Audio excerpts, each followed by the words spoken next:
த garden வாலோட episode 2 தான் பார்க்க போகிறோம். போன எபிசோடில் எப்படி முடிச்சிருப்பாங்க, அந்த மிஸ்டர் கூட சொல்லியிருப்பாரா, இது மாதிரி நார்த் சைடு போங்கப்பா, அங்கே வந்து ஒரு டவுன் இருக்கும், அங்கேருந்து நீங்கள் வந்து உதவி கேட்டுக்கலாம் அப்படிங்கிற மாதிரி சொல்லியிருப்பார்.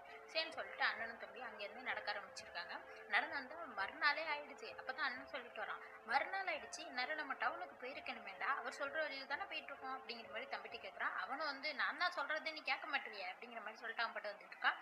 அப்போ பார்த்தா ஏதோ ஒரு சவுண்டு கேட்குது, யாராச்சும் எனக்கு உதவி செய்யுங்க, நான் மாட்டிக்கிட்டேன், உதவி செய்யுங்க அப்படின்ற மாதிரி சவுண்டு கேட்குது. தம்பி சொல்கிறான், எது சவுண்டு கேட்குதுடா அப்படின்னு சொல்லிட்டு. அண்ணா வந்து அதை கண்டுக்கவே இல்லை. அதெல்லாம் ஒன்றும் இல்லைடா அப்படின்னு சொல்லிட்டு அங்கே ஒரு சைன் போர்டு இருக்குது, அங்கே போய் பார்க்குறான். பார்த்தா வந்து டவுனுக்கு போக இன்னும் 1 மைல் தான் இருக்குது அப்படின்னு போட்டிருக்கு. டேய் டவுனை கண்டுபிடிச்சிட்டா இந்த பக்கம் தான் அப்படிங்கிற மாதிரி அண்ணா சொல்கிறான். அதுக்குள்ளே தம்பி வந்து இந்த வரேன் அப்படின்னு சொல்லிட்டு அவன் பாட்டுக்கு ஓடிடுறான். எனக்கு உதவி செய்யுங்கன்னு ஒரு சவுண்டு கேட்டுச்சுல, அந்த பக்கம் தான் போயிருப்பான். போய் பார்த்தா அந்த புதருக்குள்ளே அந்த முன்னாடி பார்த்தாங்களே ஒரு பேசுகிற பறவை, அதுதான் மாட்டியிருக்கு. தம்பி போய் பார்த்துட்டு இருக்கான். உடனே அந்த பறவை சொல்லுது, ஓ மறுபடியும் நீ தானா, எனக்கு உதவி செய்ய, உனக்கு நான் திருப்பி உதவி செய்வேன் அப்படின்னு இவன் கேட்டுக்கிட்டு இருக்கான். எனக்கு ஏதாச்சும் விஸ் கொடுக்க போறியா, ஏதாச்சும் மந்திரம் செய்ய போறியா, என்ன புளியா மாற்ற போறியா அப்படி இப்படி இவன் கேட்டுக்கிட்டு இருக்கா. அது சொல்லுது, நான் ஒன்றும் மந்திரவாதியெல்லாம் கிடையாதுடா, ஏதாச்சும் எனக்கு தெரிஞ்ச விஷயத்த சொல்லி உங்களுக்கு உதவி செய்வேன், அவ்வளோதான், என்னை காப்பாற்று அப்படிங்கிற மாதிரி சொல்லிட்டு இருக்கு. அதுக்குள்ள அண்ணா வந்துடுறான். அவன் வந்து கேட்டுட்டு இருக்கான், என்னடா புதர்கிட்ட எல்லாம் பேசிட்டு இருக்க அப்படின்னு சொன்னா. அப்பதான் அந்த பறவை வெளில வந்துருது. அதை பார்த்தோன்னே அவன் திரும்பிக்கிறான். அதனால அந்த பறவை சொல்லுது, எனக்கு உதவி செஞ்சீங்கல்ல, நான் வேணா இந்த காட்டுக்குள்ளேயே ஒரு நல்ல லேடி இருக்காங்க, அவங்கள்ட்ட உங்களை கூட்டு போவா, அவங்க வீட்டுக்கு எப்படி போறதுன்னு சொல்லுவாங்க அப்படிங்கிற மாதிரி இந்த பறவை கேட்குது. தம்பி சரிங்கிறான். ஆனா என்ன சொல்றான், அதெல்லாம் ஒண்ணு வேணாம், நாங்கள் இங்கே சுற்றிட்டு இருக்குது ஒரு மர்ம காடு, அதில் ஒரு பேசுகிற பறவையை நம்பி ஒரு ஃபேரி கார்டுக்கிட்ட போகிறோமா, இதெல்லாம் நம்புற மாதிரியா இருக்குது, நாங்கள் வந்து இந்த டவுனுக்கே போய்க்கிறோம் அப்படிங்கிற மாதிரி சொல்லிட்டு தம்பியை விட்டு போயிட்டுருக்கோம். அந்த பறவையும் பின்னாடியே வந்துட்டு இருக்கு. இவங்க உதவி செஞ்சுட்டாங்க இல்லை சரின்னு சொல்லிட்டு பின்னாடி வந்துட்டு இருப்போம். அந்த தம்பி வந்து பறவைகிட்ட கேட்டுகிட்டே இருக்கான், பறவையா இருக்கா, எப்படி இருக்கு, ஜாலியாக இருக்கா அப்படிங்கிற மாதிரிலாம் கேட்டு இருக்கா. அந்த பறவை சொல்லுது, அதை நீ வேற நல்லாவே இல்லைப்பா அப்படிங்கிற மாதிரிலாம் சொல்லிட்டு பேசிட்டு வரப்போ அங்கே பார்த்தா சுற்றி ஒரே பரங்கிக்காய் கொடியாக போட்டு வச்சுருக்காங்க. அதில் தம்பியோட ஒரு கால் வேற மாட்டிக்கும். அந்த மாட்டின பரங்கிக்காய் காலோடைய தம்பியும் அண்ணனும் சேர்ந்து டவுனுக்குள்ளே வந்துடுறாங்க. டவுனுக்குள்ளே வந்து பார்த்தா அங்கே வந்து பார்த்தா டவுனில் யாருமே இல்லை. சுற்றி கேட்டுக்கிட்டே இருக்கான், அண்ணன் பட்டுக்கு யாராச்சும் இருக்கீங்களான்னு சொல்லிட்டு எந்த சவுண்டுமே இல்லை. அப்போ தான் அந்த பறவை சொல்லுது, நான் எதுவும் நெகட்டிவாக சொல்கிறேன்னு நினச்சிக்காதீங்க, இதை பார்த்தா கைவிடப்பட்ட கோஸ்ட் டவுன் மாதிரி இருக்குது, இது உங்களை வீட்டுக்கு கூட்டு போகல, எனக்கு நம்பிக்கை இல்லை அப்படிங்கிற மாதிரி அந்த பறவை சொல்லுது. அண்ணன் கேட்க மாட்டான், அதெல்லாம் இல்லை, இங்கே யாராச்சும் இருப்பாங்க, எங்களுக்கு உதவி செய்வாங்க அப்படின்னு சொல்லிட்டு ஒரு வீட்டை திறந்தா அங்கே ஒரு கோழி உட்காந்துருக்கு. இவன் பார்த்து பயந்துட்டு, இது மாதிரி ஃபோன் இருக்காந்தாங்க பார்க்க வந்தேன், வேற ஒன்றும் இல்லை அப்படிங்கிற மாதிரி சொல்கிறான். அது திருப்பி படுத்துக்குது. சரின்னு சொல்லிட்டு இவனும் வந்துடுறான். யாருமே இங்கே இல்லையே அப்படிங்கிற மாதிரி சொல்லிட்டு பார்த்தா தம்பி சொல்கிறான், அங்கே பாரு எதுவும் சவுண்டு கேட்குது அப்படின்னு சொல்லிட்டு. பார்த்தா எல்லாரும் ஒன்றா சேர்ந்து பாட்டு பாடுற மாதிரி சவுண்டு கேட்குது. சரின்னு சொல்லிட்டு அந்த ஷெட்டுக்குள்ளே உள்ளே போய் பார்த்தா ஒரே பரங்கிக்காவாக சுற்றிக்கிட்டு இருக்குங்க. அதுங்க எல்லாம் சேர்ந்து எதையோ வச்சுக்கிட்டு டான்ஸ் ஆடிக்கிட்டு எல்லாம் விளையாண்டுக்கிட்டு ஒரே பரங்கிக்காவாக இருக்குது. அண்ணன் பார்த்து பயந்துடுறான், என்ன இடண்டா அது அப்படின்னு சொல்லிட்டு பார்த்துக்கிட்டு இருக்கான். பார்த்தா இவனை இடிச்சிட்டு ஒரு பரங்கிக்காய் வந்துகிட்டு இருக்கு. அது சொல்லுது, இது மாதிரி அறுவடை காலத்தில் நாங்கள் இப்படி தான் ஃபெஸ்டிவலை கொண்டாடுவோம் அப்படிங்கிற மாதிரி சொல்லிக்கிட்டு இருக்கான். உடனே அண்ணன் பார்த்துட்டு, ஓ நீங்கள் காஸ்டியூம் தான் போட்டிருக்கீங்களா, நான் வேற பயந்துட்டேன்ப்பா அப்படிங்கிற மாதிரி சொல்கிறான். அப்போ தான் அவர் சொல்கிறாரு, அப்புறம் என்ன பரங்கிக்காய் கை கால் முளைச்சி தானா வாடா நடக்கும் அப்படிங்கிற மாதிரிலாம் அவர் கேட்டுட்டு இருக்காரு. சே கொஞ்ச நேரத்தில் மிரண்டு போயிட்டோமே அப்படின்ற மாதிரி நின்றுட்டு இருக்கப்ப அந்த பறவை சொல்லுது, நான் நினைக்கிறதா நீங்களே நினைக்கிறீங்களா, இந்த இடம் ரொம்ப வித்தியாசமா இருக்குடா, உங்களுக்கு தெரியலையா அப்படிங்கிற மாதிரிலாம் கேட்டுட்டு இருப்போம். அந்த அண்ணன் சொல்றான், அதெல்லாம் ஒன்றும் இல்லை, இது ஒரு கல்ட்டா இருக்கும், அவங்க என்ன வெஜிடபிள் மாதிரி ட்ரெஸ் போட்டிருக்காங்க, எதையோ பெருசா வச்சு டான்ஸ் ஆடுறாங்க, ஃபெஸ்டிவலாக அவங்க பாட்டு கொண்டாடுறாங்க, எனக்கு எந்த பிரச்சனையும் இதில் தெரியல அப்படிங்கிற மாதிரி அண்ணன் சொல்லிட்டு இருக்கான். அந்த பறவை பார்த்துட்டு இருக்கு, எனக்கு ஏதோ இங்கே சரியில்லைப்பா அப்படிங்கிற மாதிரி. அப்பதான் பார்த்தா அங்கே ஒருத்தன் பரங்கிக்காய் ட்ரெஸ் போட்டுட்டு உட்காந்துக்கிட்டு இன்னொரு பரங்கிக்காய்க்கு கண்ணு வாயெல்லாம் வரைஞ்சிக்கிட்டே இவங்களை முறைச்சி பார்த்துக்கிட்டு இருக்கான்.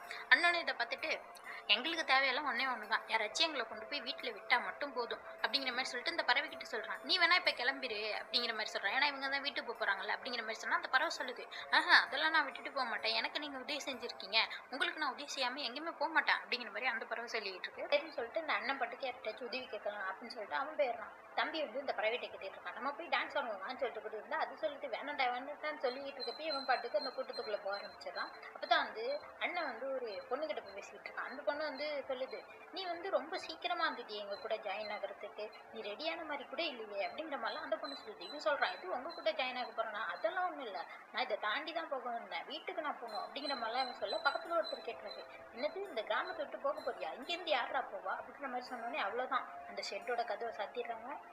எல்லாருமே இந்த அண்ணனை தம்பியும் சுற்றி வளைக்கிறாங்க. இவங்க எதுக்கு வந்திருப்பாங்க, எதுக்கு இங்கேருந்து போகணும்னு சொல்கிறாங்க, ஒருவேளை நம்ம பயிர்களை திருட வந்திருப்பாங்களோ, ஒருவேளை நம்ம பார்ட்டியை வந்து கெடுக்க வந்திருப்பாங்களோ அப்படிங்கிற மாதிரிலாம் சொல்ல, நடுப்புற இருந்தது ஒரு பெரிய பூசணிக்காய் இருந்துச்சுல, அது கூட பொம்மை நினச்சிட்டு இருந்தா, அது பொம்மை இல்லை, அது பேசுது, டே இருங்கடா அதுக்குள்ளே வந்து முடிவு எடுத்துடாதீங்கடா அப்படிங்கிற மாதிரி அது சொல்லுது. அவ்வளோதான். இதை பார்த்தோன்னா அந்த பறவை, இதுக்கு மேலே என்னால் முடியாதுப்பா நான் போகிறேன் அப்படின்னு சொல்லிட்டு அது பாட்டுக்கு பறந்து போயிட்டு இருக்கு.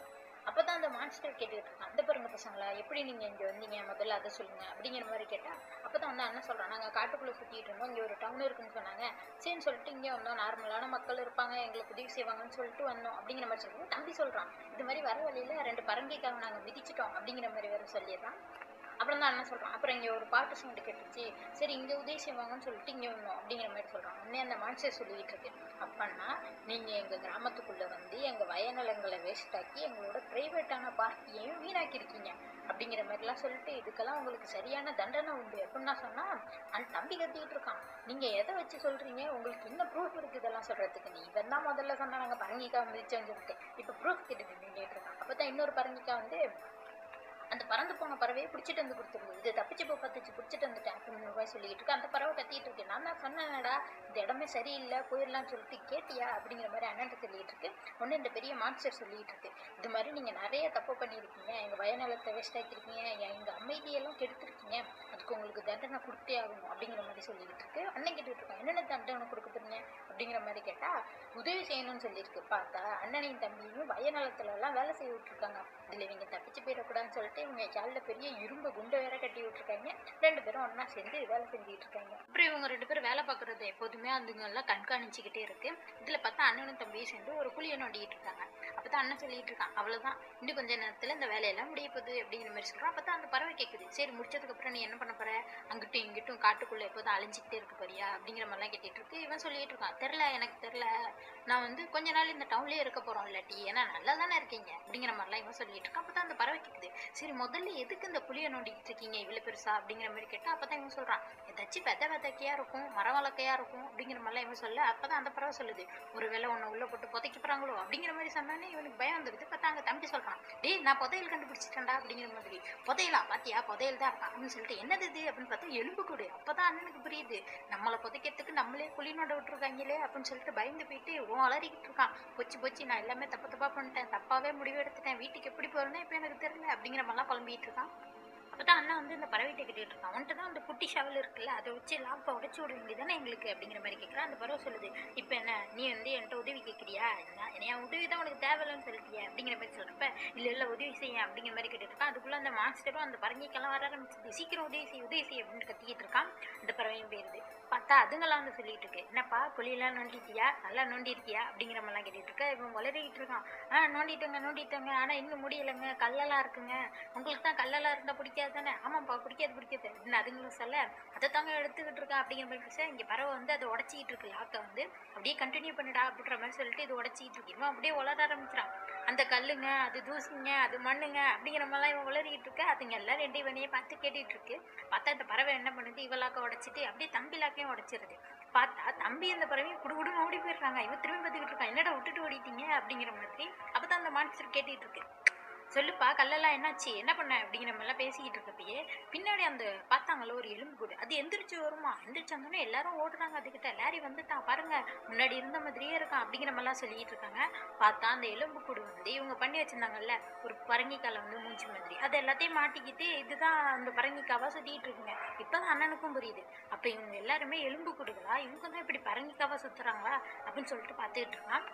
அப்போ இந்த மான்ஸ்டர் கேட்குது, என்னப்பா எங்கள் கூட சேர்ந்துக்கிறியா இல்லை கிளம்புறியா அப்படிங்கிற மாதிரி சொல்கிறப்ப, இல்லை நான் போகிறேங்க அப்படிங்கிற மாதிரி சொல்கிறான். உடனே அந்த மான்ஸ்டர் சொல்லிட்டு போகிறது, போ எப்போதும் நீ எங்கள்கிட்ட தான் திரும்பி வர போகிற, அப்புறம் என்ன அப்படிங்கிற மாதிரி, ஏன்னா செத்ததுக்கு அப்புறம் வரப்போகிறான் அப்படிங்கிற மாதிரி சொல்லிட்டு அதுவும் போயிடுது. அப்போ தான் இவன் பார்த்துட்டு இருக்கும்போது அந்த பறவை வந்துடுது, என்னடா இன்னும் இங்கே பண்ணிட்டு இருக்கு, கிளம்பி வா அப்படிங்கிற மாதிரி சொல்லிட்டு, இன்னும் விட்டுட்டு ஓடி போயிட்டீங்க அப்படிங்கிற மாதிரி சொல்லிட்டு இருக்கான். லாக்கை ரிலீஸ் பண்ணிட்டு தான் நான் போனோம், கிளம்பி வா அப்படிங்கிற மாதிரி சொல்லிட்டு இவங்க எல்லாருமே காட்டுக்குள்ளே வந்துடுறாங்க.